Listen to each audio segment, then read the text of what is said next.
Pourquoi veut-il à tout prix faire tomber Ibrahim Traoré? C'est la question du jour. Des coups d'État se multiplient à l'endroit du chef d'État du Burkina, Ibrahim Traoré. Nous le savons tous, il était le deuxième à s'imposer et chasser la France de son territoire comme les canards au bord de la mer et s'imposer comme l'un des chefs d'État les plus puissants qui dictent sa loi dans son pays. Pourquoi veut-il autant le déstabiliser? Plusieurs chefs d'État et les membres de la CEDEAO veulent à tout prix faire tomber Ibrahim Traoré ainsi que la France. Emmanuel Macron se comporte comme si de rien n'était, mais joue un grand rôle à ce qui concerne les coups d'État qui se multiplient à l'endroit d'Ibrahim Traoré. Mais ce qui est sûr, Ibrahim Traoré sait comment se protéger et sait comment chasser la France et ses dictateurs dans son territoire. Nous allons suivre dans cette vidéo tous les détails sur ce qui concerne ce que perd la France face à cette situation avec les coups d'État au Sahel et aussi les détails pourquoi les coups d'État se multiplient à l'endroit d'Ibrahim Traoré. Regardez attentivement cette vidéo, vous allez tout comprendre. La chute de l'influence de la France en Afrique.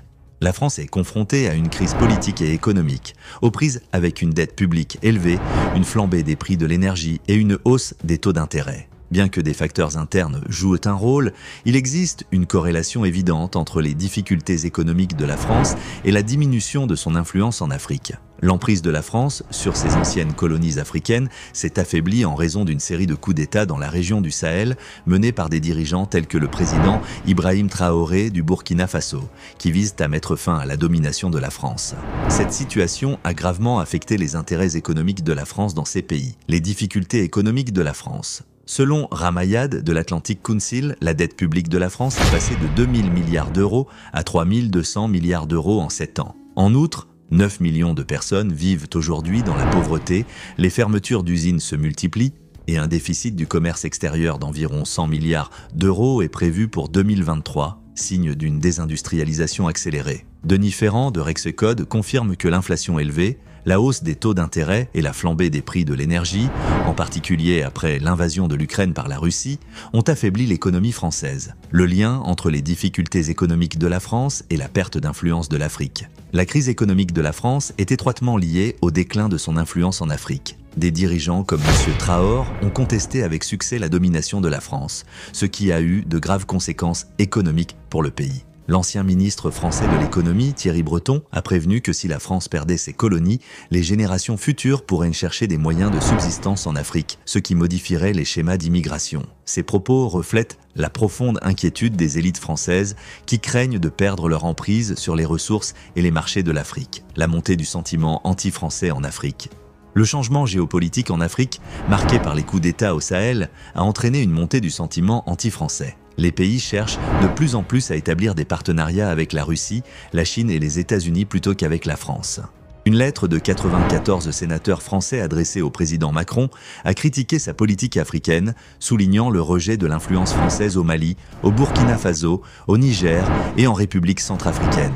Les tentatives d'assassinat du président Traoré. Le président du Burkina Faso, Ibrahim Traoré, est devenu un symbole de la résistance à la domination française, ayant survécu à plus de 10 tentatives d'assassinat depuis son arrivée au pouvoir. Sa détermination et le soutien du peuple burkinabé soulignent les limites que la France et ses alliés sont prêts à franchir pour saper son leadership. Le premier attentat a eu lieu 2 mois après son arrivée au pouvoir, mais M. Traoré a choisi de négocier avec les auteurs. En réponse au deuxième attentat, il a arrêté 3 militaires impliqués dans le complot. Depuis lors, il n'a cessé de faire l'objet de menaces, la dernière tentative d'attentat ayant fait de nombreuses victimes. La lutte pour le contrôle des ressources de l'Afrique.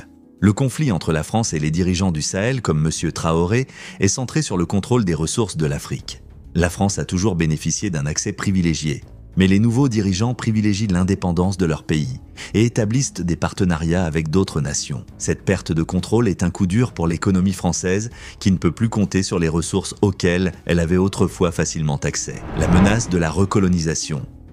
Les élites françaises s'inquiètent de la perte de leur emprise sur l'Afrique et des appels à la recolonisation se font jour. Elles pensent pouvoir restaurer l'ordre colonial avec le soutien de la communauté internationale. Cependant, des dirigeants comme Traoré sont déterminés à défendre leur souveraineté, comme en témoigne le fait qu'il ait survécu à de nombreuses tentatives d'assassinat. L'avenir de l'influence de la France en Afrique, alors que la crise économique et politique de la France s'aggrave, la diminution de son influence en Afrique est un facteur important. La montée du sentiment anti-français et l'affirmation de la souveraineté par des leaders comme Traoré ont porté un coup sévère aux intérêts de la France.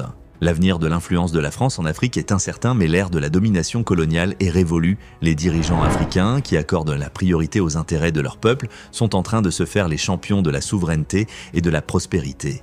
Vous avez bel et bien regardé cette vidéo, vous l'avez écoutée, vous avez vu des réactions que Ibrahim Traoré et la France ne s'entendent plus et ne pourront jamais travailler ensemble jusqu'à les jours finissent sur terre.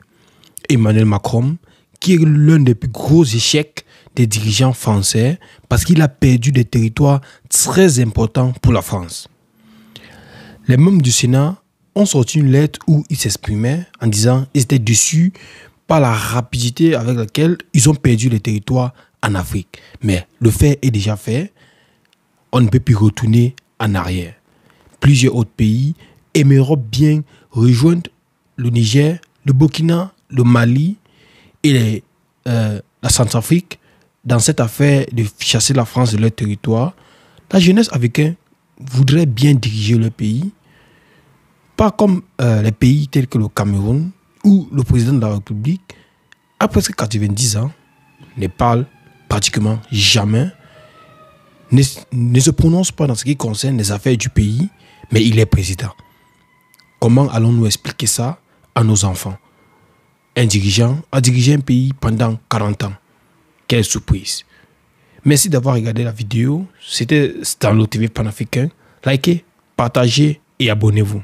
Restez connectés.